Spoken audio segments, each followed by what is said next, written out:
An Occurrence at Owl Creek Bridge by Ambrose Bierce. A man stood upon a railroad bridge in northern Alabama, looking down into the swift water 20 feet below. The man's hands were behind his back, the wrists bound with a cord. A rope closely encircled his neck. It was attached to a stout cross timber above his head, and the slack fell to the level of his knees. Some loose boards, laid upon the ties supporting the rails of the railway, supplied a footing for him and his executioners. 2 private soldiers of the Federal Army, directed by a sergeant who in civil life may have been a deputy sheriff. At a short remove upon the same temporary platform was an officer in the uniform of his rank, armed. He was a captain. A sentinel at each end of the bridge stood with his rifle in the position known as support, that is to say, vertical in front of the left shoulder, the hammer resting on the forearm thrown straight across his chest. A formal and unnatural position, enforcing an erect carriage of the body. It did not appear to be the duty of these 2 men to know what was occurring at the center of the bridge. They merely blockaded the 2 ends of the foot planking that traversed it. Beyond one of the sentinels, nobody was in sight. The railroad ran straight away into a forest for 100 yards, then, curving, was lost to view. Doubtless there was an outpost farther along. The other bank of the stream was open ground, a gentle slope topped with a stockade of vertical tree trunks, loopholed for rifles, with a single embrasure through which protruded the muzzle of a brass cannon commanding the bridge. Midway up the slope between the bridge and fort were the spectators, a single company of infantry in line at parade's rest, the butts of their rifles on the ground, the barrels inclining slightly backward against the right shoulder, the hands crossed upon the stock.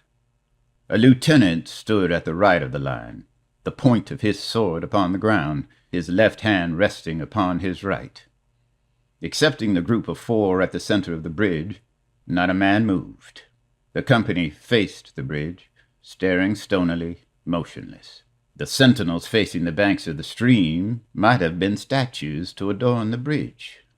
The captain stood with folded arms, silent, observing the work of his subordinates, but making no sign. Death is a dignitary who, when he comes announced, is to be received with formal manifestations of respect, even by those most familiar with him. In the code of military etiquette, silence and fixity are forms of deference.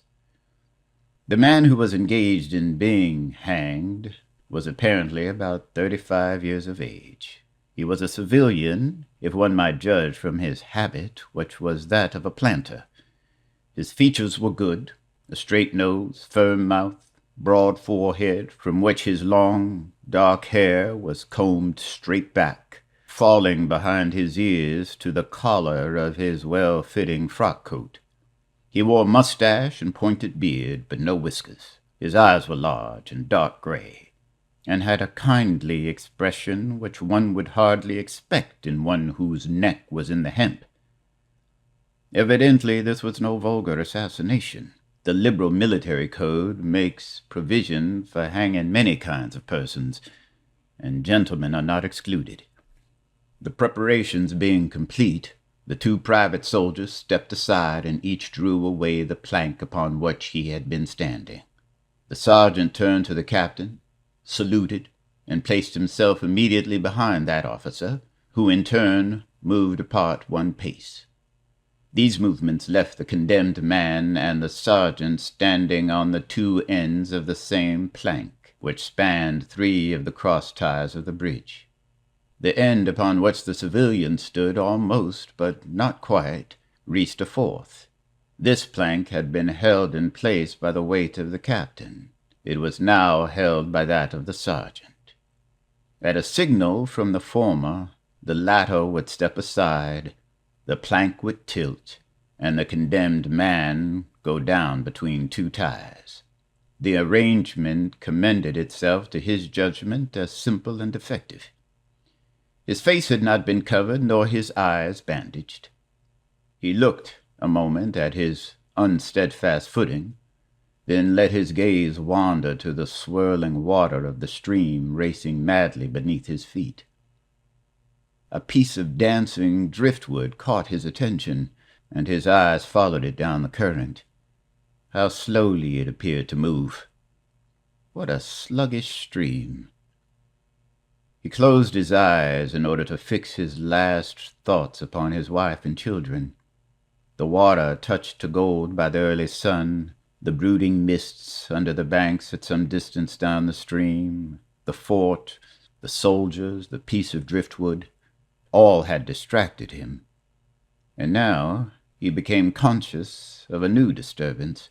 Striking through the thought of his dear ones was sound which he could neither ignore nor understand, a sharp, distinct, metallic percussion like the stroke of a blacksmith's hammer upon the anvil. It had the same ringing quality. He wondered what it was, and whether immeasurably distant or nearby. It seemed both. Its recurrence was regular, but as slow as the tolling of a death knell. He awaited each new stroke with impatience, and he knew not why, apprehension. The intervals of silence grew progressively longer. The delays became maddening. With their greater infrequency, the sounds increased in strength and sharpness. They hurt his ear like the thrust of a knife. He feared he would shriek. What he heard was the ticking of his watch. He unclosed his eyes and saw again the water below him. If I could free my hands, he thought, I might throw off the noose and spring into the stream. By diving, I could evade the bullets, and swimming vigorously reach the bank, take to the woods, and get away home. My home, thank God, is as yet outside their lines. My wife and little ones are still beyond the invader's farthest advance. As these thoughts, which have here to be set down in words, were flashed into the doomed man's brain rather than evolved from it, the captain nodded to the sergeant. The sergeant stepped aside. Peyton Farquhar was a well-to-do planter of an old and highly respected Alabama family. Being a slave owner, and like other slave owners a politician, he was naturally an original secessionist and ardently devoted to the Southern cause. Circumstances of an imperious nature, which it is unnecessary to relate here, had prevented him from taking service with that gallant army which had fought the disastrous campaigns ending with the fall of Corinth, and he chafed under the inglorious restraint, longing for the release of his energies, the larger life of the soldier, the opportunity for distinction. That opportunity, he felt, would come, as it comes to all in wartime. Meanwhile, he did what he could. No service was too humble for him to perform in the aid of the South, no adventure too perilous for him to undertake, if consistent with the character of a civilian who was at heart a soldier, and who in good faith and without too much qualification assented to at least a part of the frankly villainous dictum that all is fair in love and war. One evening, while Farquhar and his wife were sitting on a rustic bench near the entrance to his grounds, a gray-clad soldier rode up to the gate and asked for a drink of water. Mrs. Farquhar was only too happy to serve him with her own white hands. While she was fetching the water, her husband approached the dusty horseman and inquired eagerly for news from the front. "The Yanks are repairing the railroad," said the man, "and are getting ready for another advance. They have reached the Owl Creek Bridge, put it in order, and built a stockade on the north bank. The commandant has issued an order, which is posted everywhere, declaring that any civilian caught interfering with the railroad, its bridges, tunnels, or trains will be summarily hanged. I saw the order." "How far is it to the Owl Creek Bridge?" Farquhar asked. "About 30 miles. Is there no force on this side of the creek?" "Only a picket post half a mile out on the railroad, and a single sentinel at this end of the bridge." "Suppose a man, a civilian and student of hanging, should elude the picket post and perhaps get the better of the sentinel," said Farquhar, smiling. "What could he accomplish?" The soldier reflected. "I was there a month ago," he replied. "I observed that the flood of last winter had lodged a great quantity of driftwood against the wooden pier at this end of the bridge. It is now dry, and would burn like tinder." The lady had now brought the water, which the soldier drank. He thanked her ceremoniously, bowed to her husband, and rode away. An hour later, after nightfall, he repassed the plantation, going northward in the direction from which he had come. He was a Federal scout. As Peyton Farquhar fell straight downward through the bridge, he lost consciousness and was at one already dead. From this state he was awakened, ages later, it seemed to him, by the pain of a sharp pressure upon his throat, followed by a sense of suffocation. Keen, poignant agonies seemed to shoot from his neck downward through every fiber of his body and limbs. These pains appeared to flash along well-defined lines of ramification and to beat with an inconceivably rapid periodicity. They seemed like streams of pulsing fire heating him to an intolerable temperature. As to his head, he was conscious of nothing but a feeling of fullness, of congestion. These sensations were unaccompanied by thought. The intellectual part of his nature was already effaced. He had power only to feel, and feeling was torment. He was conscious of motion, encompassed in a luminous cloud of which he was now merely the fiery heart without material substance. He swung through unthinkable acres of oscillation, like a vast pendulum. Then all at once, with terrible suddenness, the light about him shot upward into the noise of a loud splash. A frightful roaring was in his ears, and all was cold and dark. The power of thought was restored. He knew that the rope had broken, and he had fallen into the stream. There was no additional strangulation. The noose about his neck was already suffocating him and kept the water from his lungs. To die of hanging at the bottom of a river! The idea seemed to him ludicrous. He opened his eyes in the darkness and saw above him a gleam of light, but how distant, how inaccessible. He was still sinking, for the light became fainter and fainter, until it was a mere glimmer. Then it began to grow and brighten, and he knew that he was rising toward the surface, knew it with reluctance, for he was now very comfortable. To be hanged and drowned, he thought, that is not so bad, but I do not wish to be shot. No, I will not be shot. That is not fair. He was not conscious of an effort, but a sharp pain in his wrist apprised him that he was trying to free his hands. He gave the struggle his attention as an idler might observe the feat of a juggler, without interest in the outcome. What splendid effort, what magnificent, what superhuman strength! Ah, that was a fine endeavor. Bravo! The cord fell away. His arms parted and floated upward, his hands dimly seen on each side in the growing light. He watched them with a new interest, as first one and then the other pounced upon the noose at his neck. They tore it away and thrust it fiercely aside, its undulations resembling those of a water snake. "Put it back! Put it back!" He thought he shouted those words to his hands, for the undoing of the noose had been succeeded by the direst pang that he had yet experienced. His neck ached horribly, his brain was on fire, his heart, which had been fluttering faintly, gave a great leap, trying to force itself out of his mouth. His whole body was racked and wrenched with an insupportable anguish. But his disobedient hands gave no heed to the command. They beat the water vigorously with quick downward strokes, forcing him to the surface. He felt his head emerge. His eyes were blinded by the sunlight. His chest expanded convulsively, and with a supreme and crowning agony his lungs engulfed a great draught of air, which instantly he expelled in a shriek. He was now in full possession of his physical senses. They were, indeed, preternaturally keen and alert. Something in the awful disturbance of his organic system had so exalted and refined them that they made record of things never before perceived. He felt the ripples upon his face and heard their separate sounds as they struck.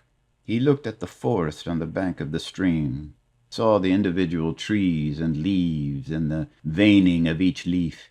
He saw the very insects upon them, the locusts, the brilliant-bodied flies, the gray spiders stretching their webs from twig to twig. He noted the prismatic colors in all the dewdrops upon a million blades of grass, the humming of the gnats that danced above the eddies of the stream, the beating of the dragonflies' wings, the strokes of the water spiders' legs like oars which had lifted their boat. All these made audible music. A fish slid along behind his eyes, and he heard the rush of its body parting the water. He had come to the surface facing down the stream. In a moment the visible world seemed to wheel slowly around, himself the pivotal point, and he saw the bridge, the fort, the soldiers upon the bridge, the captain, the sergeant, the two privates, his executioners. They were in silhouette against the blue sky. They shouted and gesticulated, pointing at him. The captain had drawn his pistol, but did not fire. The others were unarmed. Their movements were grotesque and horrible, their forms gigantic.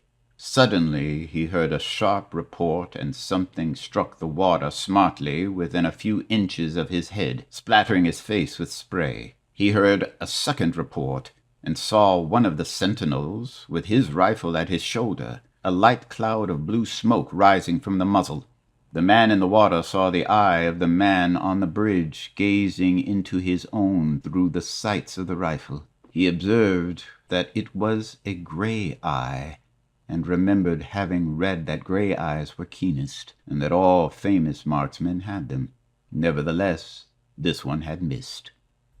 A counter-swirl had caught Farquhar and turned him half round. He was again looking at the forest on the bank opposite the fort. The sound of a clear, high voice in a monotonous sing-song now rang out behind him and came across the water with a distinctness that pierced and subdued all other sounds, even the beating of the ripples in his ears. Although no soldier, he had frequented camps enough to know the dread significance of that deliberate, drawling, aspirated chant. The lieutenant on shore was taking a part in the morning's work. How coldly and pitilessly, with what an even, calm intonation presaging and enforcing tranquillity in the men, with that accurately measured interval fell those cruel words. "Company, attention! Soldier arms, ready! Aim! Fire!" Farquhar dived as deeply as he could. The water roared in his ears like the voice of Niagara. Yet he heard the dull thunder of the volley, and rising again toward the surface, met shining bits of metal, singularly flattened, oscillating slowly downward. Some of them touched him on the face and hands, then fell away, continuing their descent.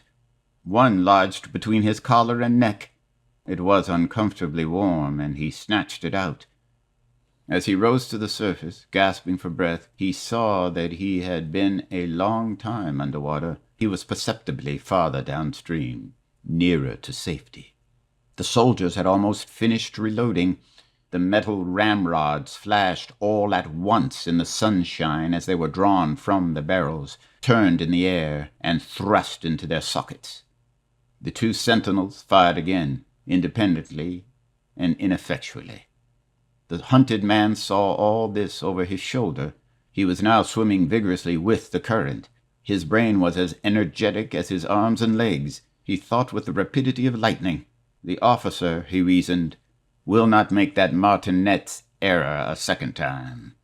It is as easy to dodge a volley as a single shot. He had probably already given the command to fire at will. God help me, I cannot dodge them all. An appalling splash within 2 yards of him was followed by a loud, rushing sound, diminuendo, which seemed to travel back through the air to the fort and died in an explosion which stirred the very river to its deeps. A rising sheet of water curved over him, fell down upon him, blinded him, strangled him. The cannon had taken a hand in the game. As he shook his head free from the commotion of the smitten water, he heard the deflected shot humming through the air ahead, and in an instant it was cracking and smashing the branches of the forest beyond. They will not do that again, he thought. The next time they will use a charge of grape. I must keep my eye upon the gun. The smoke will apprise me. The report arrives too late. It lags behind the missile. That is a good gun. Suddenly he felt himself whirled round and round, spinning like a top. The water, the banks, the forest, the now distant bridge, fort, and men, all were commingled and blurred. Objects were represented by their colors only, circular, horizontal streaks of color. That was all he saw. He had been caught in a vortex, and was being whirled on with a velocity of advance and gyration that made him giddy and sick. In a few moments he was flung upon the gravel at the foot of the left bank of the stream, the southern bank, and behind a projecting point which concealed him from his enemies. The sudden arrest of his motion, the abrasion of one of his hands on the gravel, restored him, and he wept with delight. He dug his fingers into the sand, threw it over him in handfuls, and audibly blessed it. It looked like diamonds, rubies, emeralds. He could think of nothing beautiful which it did not resemble. The trees upon the bank were giant garden plants. He noted a definite order in their arrangement, inhaled the fragrance of their blooms. A strange roseate light shone through the spaces among their trunks, and the wind made in their branches the music of aeolian harps. He did not wish to perfect his escape.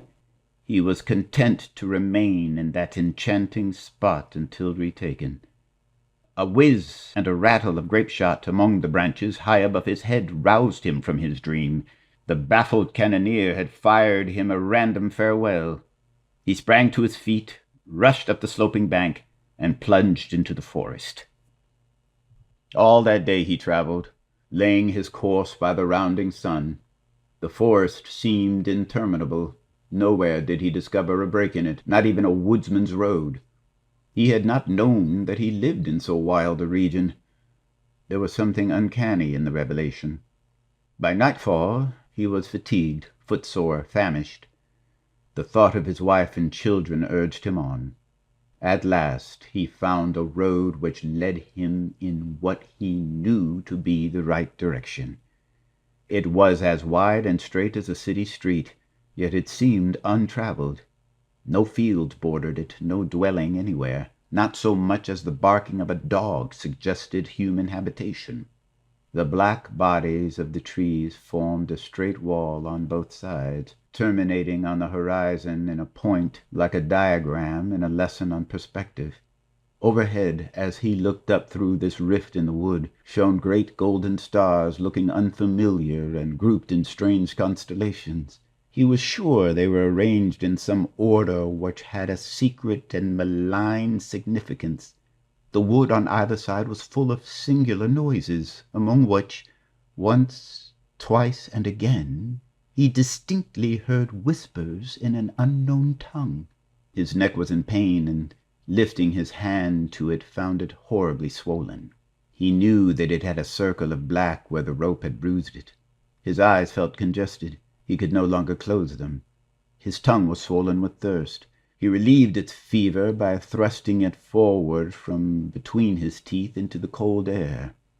How softly the turf had carpeted the untraveled avenue. He could no longer feel the roadway beneath his feet. Doubtless, despite his suffering, he had fallen asleep while walking, for now he sees another scene. Perhaps he has merely recovered from a delirium. He stands at the gate of his own home. All is as he left it, and all bright and beautiful in the morning sunshine. He must have traveled the entire night. As he pushes open the gate and passes up the wide white walk, he sees a flutter of female garments. His wife, looking fresh and cool and sweet, steps down from the veranda to meet him. At the bottom of the steps she stands waiting, with a smile of ineffable joy, an attitude of matchless grace and dignity. Ah, how beautiful she is! He springs forward with extended arms. As he is about to clasp her, he feels a stunning blow upon the back of his neck. A blinding white light blazes all about him with a sound like the shock of a cannon.